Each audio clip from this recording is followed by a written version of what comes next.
네, 안녕하십니까. 2020년 BIT 포럼에서 비판적 이미지로서의 에세이 영화에 대해서 발표를 맡은 동의대학교 영화 트랜스미디어 연구소의 전임연구원 이나라라고 합니다.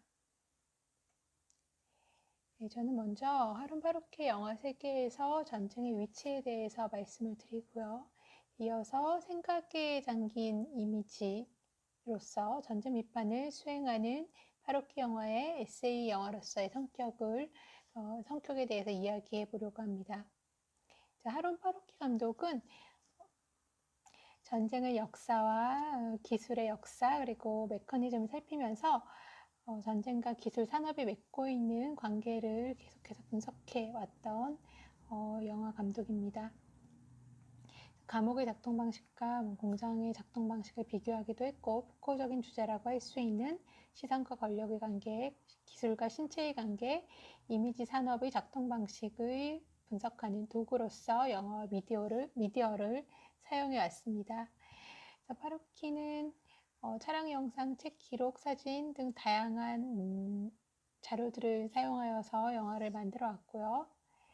특히 하룬 파루키의 방법론은 빌더 샤츠, 그다음에 베어본트, 소프트 몽타주로 정리할 수 있을 것 같습니다. 영화 탄생 100주년 무렵에 하룬 파루키는 영화사 문서고의 알려지거나 알려지지 않은 자료들을 몽타주해서 세 편의 영화를 만든 바 있었는데, 이때 이 작업에 빌더 샤츠라는 이름을 붙였어요. 근데 이때 이 빌더는 이미지라는 뜻이고 샤츠는 보물이라는 뜻인데, 아틀라스 작업으로 유명한 아비바 브루크가 슬픔의 보고라는 용어를 사용했었다는 것을 한번 기억해 볼 수 있겠죠. 그래서 베어본트와 소프트 몽타주는 어찌 보면 아비바 브루크의 아틀라스의 영화적 버전이라고 할 수도 있을 것 같습니다. 네, 베어본트 시스템에 대해서 먼저 좀 더 살펴보자면, 베어본트는 경쟁관계의 영역이지만 산업의 목적을 위해서 함께 사용하면서 효율적인 공동 상승의 효과를 만들어내는 독일 산업 시스템의 이름입니다. 파루키는 1978년작인 두 전쟁 사이에서 1917년에서 33년 사이 독일 철강 산업 등 기술의 발전을 짚어보고 있는데요. 여기에서 두 개의 전쟁은 1차, 2차 세계대전이기도 하지만 동시에 경제의 전쟁이자 무기의 전쟁, 두 가지의 전쟁을 말한다고도 할 수 있습니다. 그래서 파루키는 이런 산업의 역사와 전쟁의 시스템이 일종의 베르bun트적 동반자라는 것을 밝혀내고, 따라서 영화 역시 베르bun트적 시스템으로 작동하고 있다는 것을 끊임없이 살펴보려고 하고 있습니다. 소프트 몽타주는 논리적 몽타주에 도전하는 몽타주로 배제하지 않는 몽타주라고 스스로 설명하고 있습니다.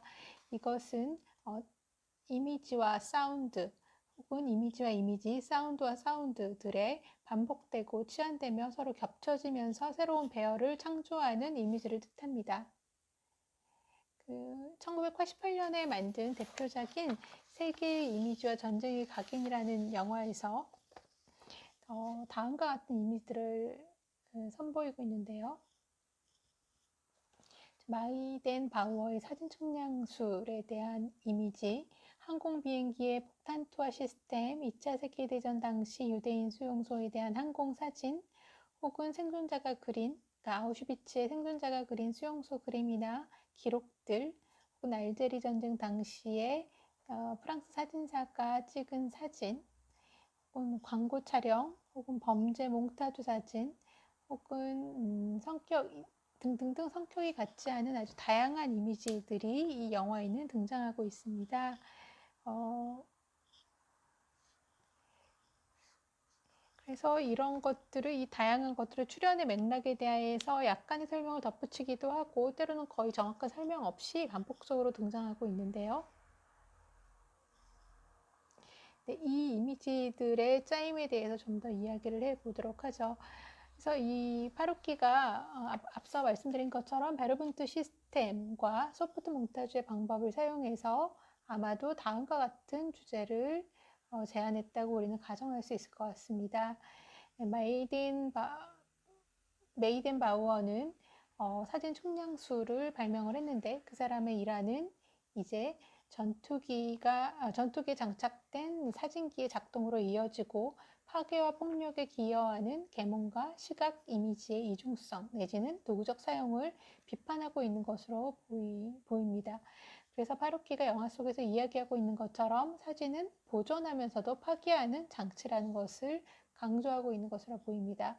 그래서 측정의 매개이자 결과인 시각 이미지와 계몽의 관계를 영화는 반추하고 있고 동시에 측량을 통해서 지배를 시도하는 이성의 파괴적 기능을 언급하고 있는 것으로 보이고 인식을 뜻하는 리코네상스, 리코그니션은 정찰의 뜻을 가지고 있고 찾음, 퍼시슨, 범인 추적이라는 뜻을 가지고 있어서 결국 이 영화는 보이는 것들의 세계에서 보이지 않는 것, 아마도 이데올로기적으로 은폐된 것을 드러내는 비판적 분석의 영화로서의 일관성을 가지고 있는 영화처럼 보이기도 합니다. 그런데 파루키가 이렇게 편집 테이블에서 모은 이질적인 자료들 중에는 해석의 곤란함을 야기하는 거의 해석을 거부하는 침묵의 이미지처럼 보이는 이미지들이 있습니다. 특히 파루키 영화 세계의 이미지와 전쟁의 각인 혹은 베스터브루크 수용소 2007년에 만든 베스터브루크 수용소에 등장하는 탈맥락적이고 시적으로 보이는 몇 가지의 이미지가 그렇습니다. 파루키는 아우슈비츠 앨범에 등장하는 한 여인의 이미지를 클로즈업 할 뿐 아니라 세 차례 반복해서 보여주고 있습니다. 여기 두 번째 이미지인데요. 이 이미지는 SS 장교, 즉 가해자가 촬영한 이미지입니다. 가해자가 촬영한 희생자의 이미지이고요. 여기에는 남성적 시선을 반영하는 보이스 오브 코멘터리가 덧붙여집니다. 그녀가 아름답기 때문에 어떠어떠하다라는 식으로 코멘트가 덧붙여지고요. 이 남성적 시선이지만 여성의 목소리로 울려 퍼지는 이 보이스 오브 코멘터리는 전쟁의 맥락을 벗어난 거의 무례할 정도로 가벼운 시선으로 이 여인을 묘사하고 있기 때문에 관람자들을 당혹스럽게 합니다. 더구나 이 이미지 앞뒤로 등장하는 알제리 여인의 이미지, 용의자, 범죄 용의자, 몽타주의 이미지들은 이 이미지의 의미를 더욱 미궁에 빠지게 합니다. 또 베스터브루크 수용소에서 나치 장교의 요청에 의해서 유대인 촬영 기사가 촬영한 푸티지 역시 해석의 어려움을 야기하는 이미지라고 할 수 있습니다. 자, 파로키는 무엇 때문에 이런 이미지들을 사용을 했을까요? 아우라의 마지막 보고인 초상사진, 즉 얼굴의 이미지와 전쟁의 참혹함을 대조하고 싶었던 것일까요? 또 이 이미지들은 의미심장하고 함축적인 이미지, 사로잡는 이미지들로 여기 등장하고 있는 것일까요? 혹은 이성적 지배에 대조되는 정동의 이미지로 우리는 이 이미지들을 해석해야 하는 것일까요? 자, 아마도 이 이미지는 생각에 잠긴 이미지처럼 보입니다. 그런데 롤랑 바르트가 분석한 발자크의 소설에서 등장하는 용어, 이 생각에 잠긴 이미지를 랑셰르는 아주 비판적으로 재해석하고 있는데요. 이 생각에 잠긴 이미지에 대해서 이야기하기 전에 먼저 랑셰르가 정치적 해방과 연결해서 흥미롭게 제안하고 있는 재현 개념과 영화 우화의 개념을 먼저 살펴보아야 할 것 같습니다. 랑셰르에게 있어서 정치는 치안과 구별되는 해방의 행위이고 동시에 랑셰르는 정치란 재현의 방식을 바꾸는 것이라고 주장한 바 있습니다. 그런데 이 재현은 무엇보다 볼 수 있는 형태의 생산이 아니라 등가를 제공하는 행위인데요. 그것은 보이는 것과 보이지 않는 것, 보이는 것과 말해진 것과 말해지지 않은 것 사이에 등가를 제공하는 행위를 재현이라고 할 수 있습니다. 따라서 해방의 행위로서의 정치는 말과 이미지로 신체들의 자리와 셈을 바꾸는 일이고요. 그래서 이런 해방의 행위에 또한 이제껏 말해지지 않은 것들을 말하게 하는 것, 그러니까 이제껏 말해진 것들이 말해지지 않은 것들과 말해진 것들 사이에 등가성을 만드는 작가의 계산에 도전하는 글쓰기인 민주주의적인 글쓰기, 문체의 혁명이라는 이름을 랑셰르는 이런 해방의 행위에 붙입니다. 정치적 활동은 재현적 체계를 새로이 구성하는 해방적 활동이라고 랑셰르는 이야기합니다. 따라서 현대예술은 이런 현대예술은 마찬가지로 더는 보이지 않는 것을 충실하게 보이게 하는 고전적인 재현의 법칙을 따르지 않는 것이고요. 말과 보이는 것 사이에 등가성을 만들어내기보다 잘못된 계산을 만들어내는 것이 현대 예술입니다. 그래서 이 시기의 예술로서 영화는 자기 자신의 기술적 수단의 능력을 과신하지 않고 잘못된 계산의 작업, 단순법적 형상화의 작업을 추구할 때 역시 해방의 행위가 될 수 있는데요. 자, 말을 그대로 보이게 하거나 그러니까 말을 그대로 보이게 하거나 보이지 않는 것을 보이게 하는 논리적인 촬영과 몽타주, 서사의 구성은 아무래도 낡은 우화에 속합니다. 그렇다고 해서 랑세르는 보이는 것과 보이지 않는 것의 관계, 말과 보이는 것의 관계가 완전히 끊어지는 것이 아니라 말과 시각 이미지는 아주 복잡한 게임을 이어나간다고 보고 있고요. 그래서 고전주의적인 우화를 탈형상화하는 낭만주의적 우화 사이에 교착을 일컫는 표현이 바로 영화 우화라는 표현입니다. 근데 여기서 우화는 랑쉐르가 이야기하는 우화는 등가를 제공하는 행위인 재현과 픽션의 다른 이름이기도 합니다. 랑쉐르는 픽션이 그럴듯한 가짜로 리얼리티를 흉내내는 것이 아니라 예술적인 수단으로 사건 형태, 기호의 체계들을 구성하는 일이라고 주장을 하고 있는데요. 그래서 단어, 가시성, 말, 기록, 여기와 저기, 당시와 지금을 새롭게 연결하는 일, 달리 표현하면 감각적인 것을 새롭게 쪼개고 공유하게 하는 작업이 즉 픽션의 작업입니다. 이렇게 볼 때 흔히 이야기하는 다큐멘터리와 극영화 사이의 구분은 사라지겠죠. 그래서 랑쉐르가 주장하는 미적 예술 체계에 속하는 영화 우화는 다큐와 극영화, 보이는 것과 들리는 것 사이의 관계를 새로이 하는 지성의 형식으로서의 에세이 영화의 정의에 그대로 부합하기도 합니다.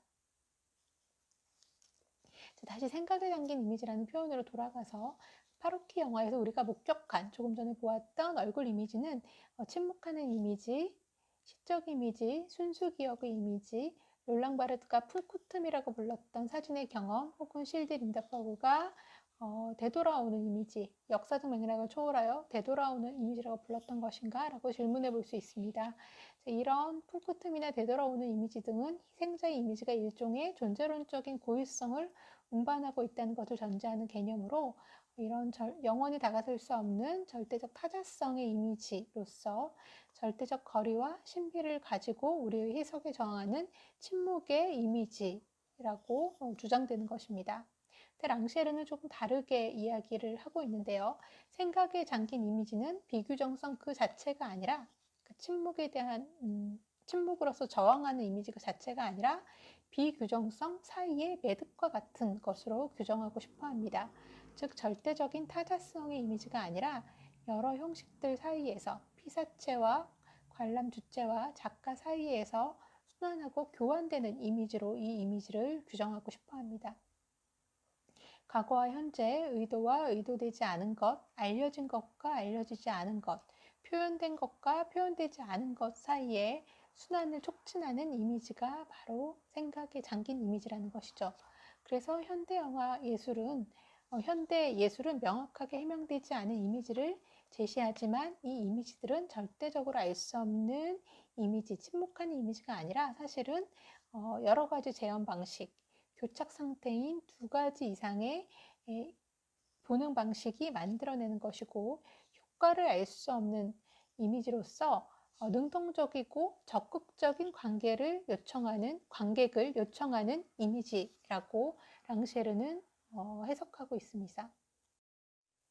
네, 랑쉐르는 보바리 부인의 하나의 묘사의 장면을 생각에 잠긴 이미지의 예로 들고 있습니다.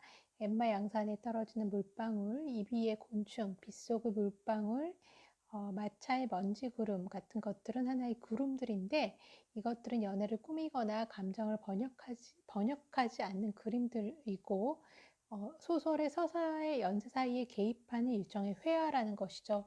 그래서 여기서 앞에서 우리는 이 생각하는 이미지가 두 가지 재현 방식의 교차라고 언급을 했었는데 여기 보바리 부인에서 이 묘사는 묘사와 서사, 회화와 문학 사이에 역할이 교환되고 있음을 보여주고 있는 생각에 잠긴 이미지라고 할 수 있습니다. 두 가지 논리가 교착 상태로 있을 때 하나의 예술 안에 다른 예술이 현존하고 또 그것이 변증법적 이미지로서의 생각에 잠긴 이미지라고 이야기할 수 있습니다. 마지막으로 파로키의 영화에서 등장하는 생각에 잠긴 이미지, 아까 앞에서 보여드렸던 이 여인의 이미지를 하나의 고유성의 이미지, 어떤 침묵하는 이미지로 보는 대신에 랑시에르가 이야기하는 생각에 잠긴 이미지로 이야기를 하고 여러 가지 재현, 여러 가지 보기 방식의 긴장 속에 존재하는 이미지로 생각해 보려고 합니다. 먼저 추상적인 것과 구체적인 것 사이에 긴장으로서 존재하는, 그러니까 계산 가능한 것과 계산 불가능한 것 사이에 긴장 속에 존재하는 이미지이고, 또 보존되는 물질과 망각되는 기억 사이의 이미지라고 할 수도 있을 것이고, 또한 법과 과학의 대상인 증거로서의 이미지 혹은 시간과 심미성의 경험의 이미지 사이에 있는 이미지라고도 할 수 있을 것이고, 과거와 현재 사이의 이미지라고 할 수도 있을 것이면, 레이몽 빌루가 잘 이야기하고 있는 것처럼 영화와 사진 사이의 관계를 보여주는 이미지라고 할 수도 있고, 또 하나의 유일한 기록으로서의 고유성을 가진 이미지이면서 기록들의 몽타주를 가능하게 하는 복잡성으로 개방하는 이미지라고 할 수도 있을 것입니다. 그래서 이렇게 소프트 몽타주와 베어본트 시스템이 파로키의 에세이 영화를 구성하는 방법이고, 랑시에르의 표현을 빌자면 파로키의 에세이 영화는 생각에 잠긴 이미지의 영화이면서 이미지에 대한 비판을 수행하고, 디디 위버만이 이야기하는 것처럼 이미지의 비판을 수행하고 또한 스스로 비판적 작업을 수행하는 이미지라고 할 수 있을 것입니다. 바로 이러한 이유로 이 전쟁에 대한 파로키 영화는 하나의 에세이 영화이고, 에세이 영화로서 전쟁에 대한 비판을 수행하는 영화라고 할 수 있을 것 같습니다. 네, 여기까지 에세이 영화, 비판적 이미지로서의 에세이 영화 하룬 파로키의 영화에 대해서 이야기해 보았습니다. 네, 들어주신 여러분들께 감사드립니다.